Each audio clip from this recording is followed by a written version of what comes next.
अस्सलाम वालेकुम। Last video के अंदर हम लोगों ने जो कवर किया था, हमारे पास था क्लासिफिकेशन ऑफ कार्बोहाइड्रेट, मोनोसेक्राइड और मोनोसेक्राइड्स की हम लोगों ने टाइप पढ़ी थी, क्लासिफिकेशन पढ़ी थी। ट्रायोस थी, टेट्रोस थी, पेंटोस थी, हेक्सोस थी और हेप्टोस थी, जो कि कार्बन की तादाद के मुताबिक आ रही थी।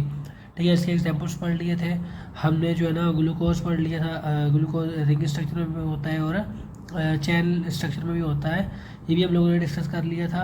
दैन हमने आइसोमर्स को भी डिस्कस किया था। आइसोमर्स क्या होते हैं कि जो केमिकली सेम हो पर स्ट्रक्चरली फार्मूला उनका चेंज हो, केमिकल फार्मूला सेम हो, तो ये आइसोमर्स है एक दूसरे के। ग्लूकोज है, मेनोज है एंड ग्लैक्टोज है, तो इनके अंदर जो है ना केमिकल्स तकरीबन जो भी एटम्स हैं वो सेम है। इनकी जो है स्ट्रक्चर फार्मूला उसके अंदर सिर्फ चेंजिंग है। आज हम लोग डिस्कस करेंगे ओलिगोसेक्राइड्स। जैसा कि हमने पढ़ा, मोनोसेक्राइड के अंदर सिर्फ एक ही कार्बोहाइड्रेट या एक ही शुगर का मालिक्यूल होता है। तो जो ओलिगोसेक्राइड है हमारे पास, इसके अंदर ये कार्बोहाइड्रेट का वो टाइप है जिसके अंदर जो मिलकर बनता है 2 से लेकर 10 मोनोसेक्राइड तक इसके अंदर पाए जाते हैं। ओलिगोसेक्राइड के अंदर these are comparatively less sweet in taste and less soluble in water. ये जो है ना इतना स्वीट भी ज़्यादा नहीं होता और वाटर के अंदर भी सॉल्युबल तो कम सॉल्युबल होता है एज़ कम्पेयर टू मोनोसेक्राइड के। They can hydrolyse. अच्छा, दे कैन हाइड्रोलाइज, इसको हम लोग तोड़ भी सकते हैं ओलिगोसेक्राइड को, किसके अंदर और मोनोसेक्राइड्स के अंदर। जैसा कि हमने पढ़ा था, मोनोसेक्राइड जो हमारे पास होता है वो हाइड्रोलाइज नहीं होता, क्योंकि उसके अंदर सिर्फ एक ही शुगर का मालिक्यूल होता है, एक ही सेक्राइड का मालिक्यूल होता है, तो उसको हम मज़ीद नहीं तोड़ सकते। ठीक है, इसके अंदर चूँकि 2 से लेकर 10 तक होते हैं, तो इसको हम हाइड्रोलाइज कर सकते हैं, मज़ीद इसको हम तोड़ सकते हैं। और the most common type is disaccharide और हाइड्रोलाइसिस यील्ड टू मोनोसेक्राइड्स। बोला जिसके अंदर मोस्ट कॉमन टाइप है डाइसेक्राइड की, उसको जब हम हाइड्रोलाइज करते हैं तो वो हमें क्या देती है, 2 मोनोसेक्राइड देती है। जैसा 2 डाइसेक्राइड है तो उसके अंदर 2 मोनोसेक्राइड होंगे, तो 2 मोनोसेक्राइड को जब हम तोड़ेंगे तो डाइसेक्राइड को जब हम तोड़ेंगे तो वो हमें अल्टीमेटली 2 मोनोसेक्राइड देगी। The covalent bond between these 2 monosaccharides is a glycosidic bond or linkage। इनके अंदर जो कोवलेंट बॉन्ड पाया जाता है 2 मोनोसेक्राइड्स के अंदर, उस बॉन्ड का नाम होता है ग्लाइकोसाइडिक बॉन्ड या लिंकेज, जिसको हम बोलते हैं। A glycoside is simply a ring shaped sugar molecule that is attach to another molecule. बोला जो ग्लाइकोसाइड होता है वो एक रिंग टाइप जो है ना मॉलिक्यूल होता है, जो कि दूसरे मॉलिक्यूल के साथ अटैच होता है। ये देखें, ये एक ग्लाइकोसाइड है, ये ग्लाइकोसाइड अंदर इसके बॉन्ड बनेगा, और ये एक मॉलिक्यूल है शुगर का और ये दूसरा मॉलिक्यूल है, 2 ग्लूकोज है। जब ये आपस में मिल जाएंगे तो ये रिंग, एक रिंग ये है, एक रिंग ये है, जो इनको दोनों को मिलाया, किससे मिलाया, ग्लाइकोसाइड लिंकेज ने, ग्लाइकोसाइड बॉन्ड ने। ठीक है, बॉन्ड वैसे ही बनाया, हाइड्रोजन निकला है इधर से ऑक्सीजन OH निकला है, तो यहाँ पर जो है ना वैकेंसी खाली हुई, इन्होंने आपस में बॉन्ड बना लिया। उस बॉन्ड का नाम क्या है, ग्लाइकोसाइडिक बॉन्ड और लिंकेज। अच्छा, attach another molecule the sugar ring में भी आइदर 5 मेंबर्ड रिंग और 6 मेंबर्ड रिंग। बोला ये जो शुगर रिंग है ना हमारे पास, ये 5 इसकी जो है ना 5 मेंबर्ड भी हो सकते हैं इसके अंदर और 6 मेंबर भी हो सकते हैं। इसके अंदर कितने, 6 मेंबर्ड रिंग है ये, 1 2 3 4 5 6, यानी इसके अंदर 6 कार्बन है। For example, sucrose is a disaccharide composed of 2 sugar units glucose and fructose. बोला जो सक्रोज है हमारे पास वो 2 डाइसेक्राइड है हमारे पास, डाइसेक्राइड शुगर है और मिलके बनी है 2 मोनोसेक्राइड से। उसके अंदर कौन कौन से यूनिट पाए जाते हैं, ग्लूकोज है, दूसरा फ्रक्टोज है, आपस में मिलकर लिंकेज बनाते हैं, तो उसके नतीजे में हमारे पास क्या बनती है, सक्रोज। ये आप लोगों को समझ आ गया होगा कि ये हमारे पास एक रिंग है और ये भी हमारे पास एक रिंग है, ये भी मोनोसेक्राइड है, ये भी मोनोसेक्राइड है।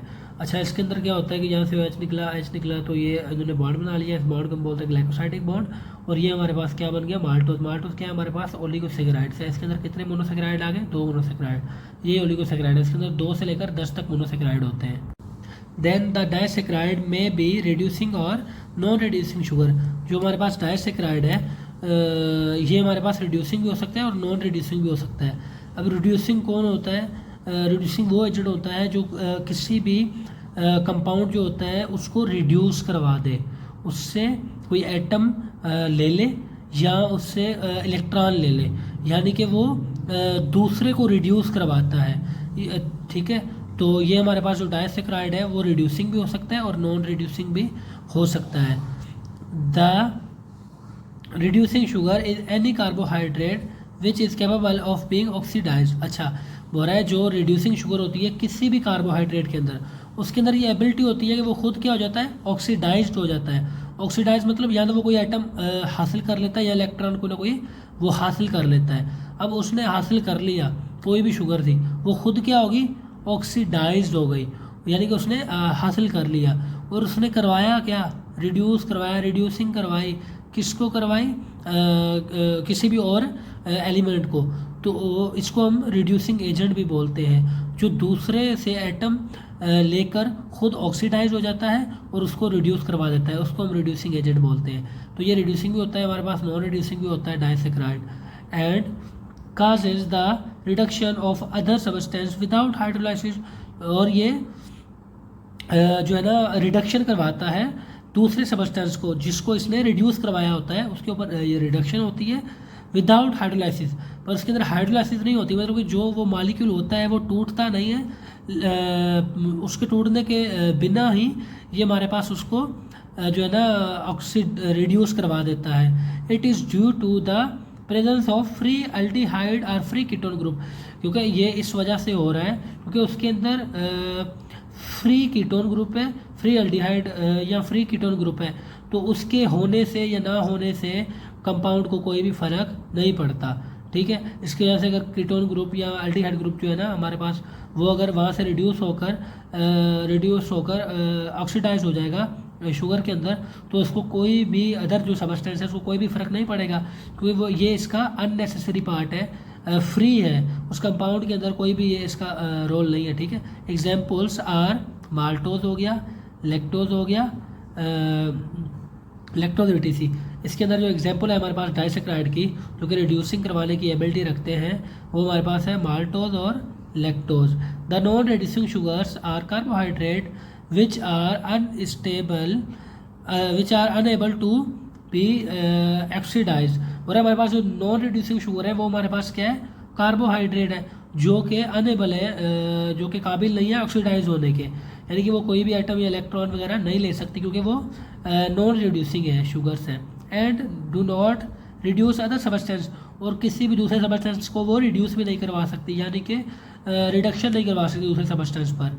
It is due to absence of free aldehyde or ketone group, example sucrose or raffinose। हो रहा है कि इस क्योंकि जो दूसरा सबस्टेंस होता है उसके अंदर एब्सेंस होता है किसका, फ्री अल्डिहाइड ग्रुप का और कीटोन, क्योंकि उसके अंदर कोई भी फ्री अल्डिहाइड या कीटोन ग्रुप मौजूद नहीं होता, इसकी वजह से ये उसको रिड्यूस नहीं करवा पाता। इसकी एग्जांपल में आ रहा है सक्रोज और रेफिनोज। तो ये हमारे पास थे नॉन रिड्यूसिंग शुगर, जो कि किसी को रिड्यूस नहीं करवा सकते। ठीक है, और ये ऑक्सीडाइज नहीं हो सकते, क्योंकि जो दूसरे को रिड्यूस करवाएगा वो खुद क्या होगा, ऑक्सीडाइज होगा।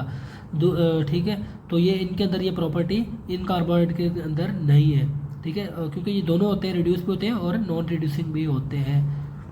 अच्छा, then living organisms specially plants transport their sugar from source leaf to sink fruit tissues in the form of non-reducing sugar where glycosidic bonds are formed between carbonyl group of both sugars। अब बोला जो living organisms होते हैं specially plant, वो transport करवाते हैं अपनी sugar का, ठीक है, किसके अंदर, फ्रूट्स के अंदर या लीव्स के अंदर, source leaf to sink fruit tissues in the form of non reducing sugar. किसकी फॉर्म में, नॉन रिड्यूसिंग शुगर की फॉर्म में, यानी कि वो नॉन रिड्यूसिंग शुगर की फॉर्म में जो है ना ट्रांसपोर्ट करते हैं अपनी शुगर को। फिर glycosidic bonds are formed between carbonyl group, जहाँ पर जो ग्लाइकोसाइडिक बॉन्ड होता है वो बन जाता है किसके दरमियान में, कार्बोनिल ग्रुप के अंदर। जो इसके अंदर कार्बोनिल ग्रुप होता है शुगर के अंदर, ठीक है, उसके अंदर क्या बन जाता है हमारे पास, carbonyl glycosidic bond groups of both sugars, जो दोनों शुगर्स के ग्रुप होते हैं उनके दरम्यान में जो कार्बोनिल ग्रुप होता है उसके अंदर हमारे पास ग्लाइकोसाइडिक बॉन्ड बन जाता है। Sucrose is the sugar which is non reducing, वरा सक्रोज हमारे पास ऐसी शुगर है जो कि नॉन रिड्यूसिंग है। It contain more energy, it is energy efficient in transport and storage, वरा ये कंटेन करती है ज़्यादा एनर्जी, इतनी एनर्जी की ये एफिशिएंट काफ़ी होती है किसके लिए, ट्रांसपोर्ट के लिए और स्टोरेज के लिए। During transport it is not oxidised and react with other substance, बोला ट्रांसपोर्ट के दौरान ये ना ही तो रिड्यूस ऑक्सीडाइज होती है, ना ही ऑक्सीडाइज होती है और ना ही रिएक्ट करती है दूसरे सब्सटेंस से। So no intermediate reaction with other molecule occur, so इसके अंदर जो है ना कोई भी इंटरमीडिएट मॉलिक्यूल रिएक्शन नहीं होता। अच्छा, ये इसकी क्यों इतनी इंपॉर्टेंट है, क्योंकि देखिए जब ट्रांसपोर्ट हो रही है शुगर एक जगह से दूसरी जगह में, तो उसके अंदर फ्रूट तक हो रही है, लीफ तक हो रही है ट्रांसपोर्ट, तो उसके अंदर दरमियान में काफ़ी रिएक्शंस हो सकते हैं। क्योंकि ये नॉन रिड्यूसिंग है तो ठीक है, इनके पास कोई भी फ्री ग्रुप या अल्डिहाइड जो है ना ग्रुप नहीं मौजूद होता, इनके कार्बोनल जो ग्रुप्स होते हैं दोनों के दरमियान, दोनों शुगर के दरमियान, उसके अंदर इसके अंदर ग्लाइकोसाइडिक बॉन्ड बन जाता है। तो इसको ये फ़ायदा होता है कि जो रास्ते के अंदर जब ये ट्रांसपोर्ट हो रही होती है या स्टोर हो रही होती है तो ये ऑक्सीडाइज नहीं होती मतलब क्या कि ये रिएक्शन नहीं होता, इसके अंदर कोई भी रिएक्ट नहीं करती दूसरे सबस्टेंस से, क्योंकि इन्वायरमेंट में और भी तो सबस्टेंस है ना जब शुगर ट्रांसपोर्ट हो रही है, तो वो चूँकि ये नॉन रिड्यूसिंग है तो ये किसी के साथ भी रिएक्ट नहीं करती, ठीक है। तो अदर मालिक्यूल्स के अंदर इसका ये फ़ायदा होता है, ये सिंपली हमारे पास अपनी पोजीशन तक या अपनी लोकेशन तक पहुंच जाती है without any reaction, without any react. अच्छा, जो नेक्स्ट हमारे पास टॉपिक है वो है हमारा पॉलीसेकेराइड। सो इंशाल्लाह ये हम लोग अपनी नेक्स्ट वीडियो के अंदर कवर करेंगे। तब तक के लिए अल्लाह हाफिज़, आप सबका बहुत शुक्रिया। और प्लीज़ सपोर्ट करें, अगर आप के कॉन्सेप्ट क्लियर हो रहे हैं तो प्लीज़ लाइक एंड सब्सक्राइब करते चैनल को। आप सबका बहुत शुक्रिया। अल्लाह हाफिज़।